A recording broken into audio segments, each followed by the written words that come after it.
On October 14, 2017, police in Colorado confirmed Daniel Harper was dead. His body had been identified. His funeral had already happened. His wife had already moved on. But 3 weeks later, a security camera inside a gas station captured someone walking in, wearing Daniel Harper's clothes, using Daniel Harper's credit card, and looking directly into the camera. It was him. The dead man had just come back. Daniel Harper lived a quiet life in Fort Collins, Colorado. He was 34 years old, worked as an insurance adjuster, and rarely did anything spontaneous. Friends described him as predictable, calm, and almost boring. But on October 11th, everything changed. Daniel left his office. At exactly 5:12 p.m., security cameras showed him walking into the parking lot, unlocking his gray Toyota Camry, and driving away. That was the last confirmed sighting of him alive.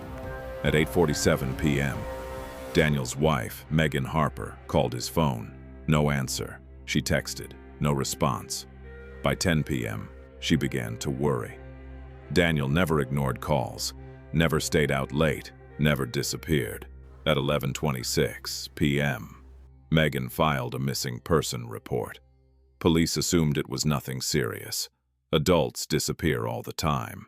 Most return within 24 hours. But the next morning, a hiker found something disturbing. Daniel's car, abandoned, on a dirt road near Horsetooth Reservoir.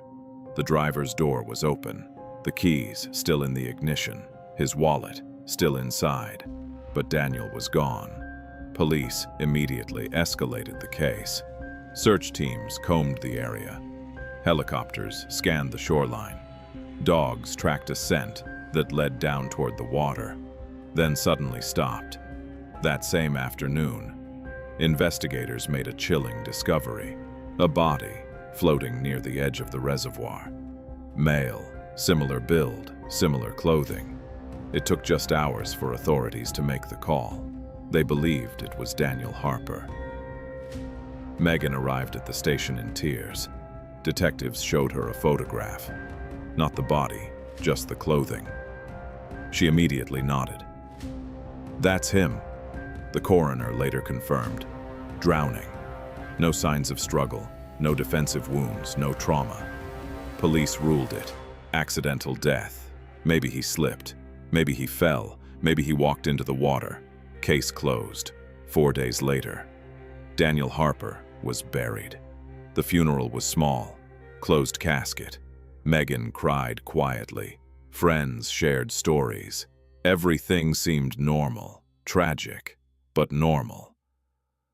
Until October 28th, a clerk at a gas station in Cheyenne, Wyoming noticed something strange. A man entered the store, wearing a gray hoodie, baseball cap, and sunglasses.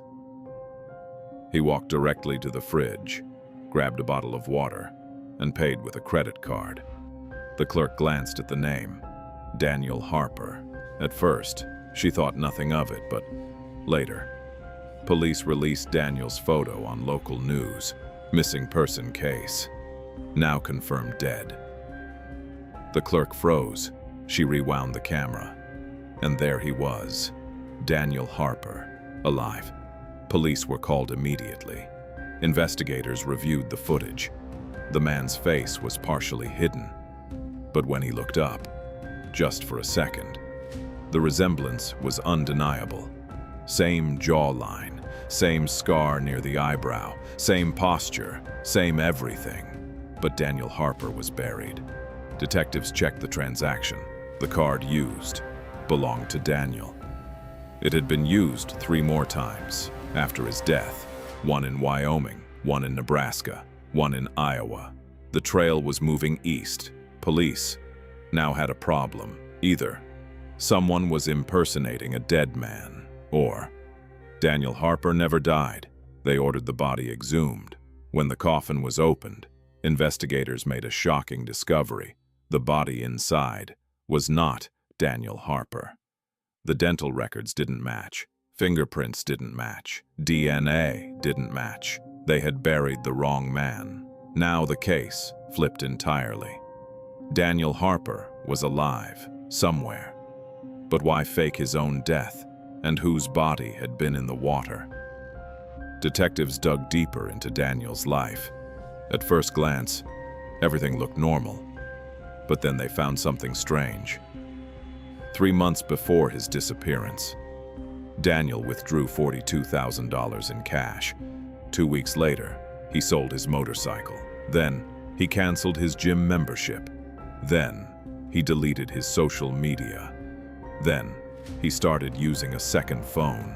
No one noticed at the time, but now, it looked like preparation. Daniel wasn't a victim. He was planning something. But what? Police tracked the credit card activity again. The last use, a motel in Des Moines, Iowa. Officers arrived, but Daniel was gone. However, the room wasn't empty. Inside, they found a duffel bag, clothes, cash, maps, and one photograph. It showed Daniel standing next to another man.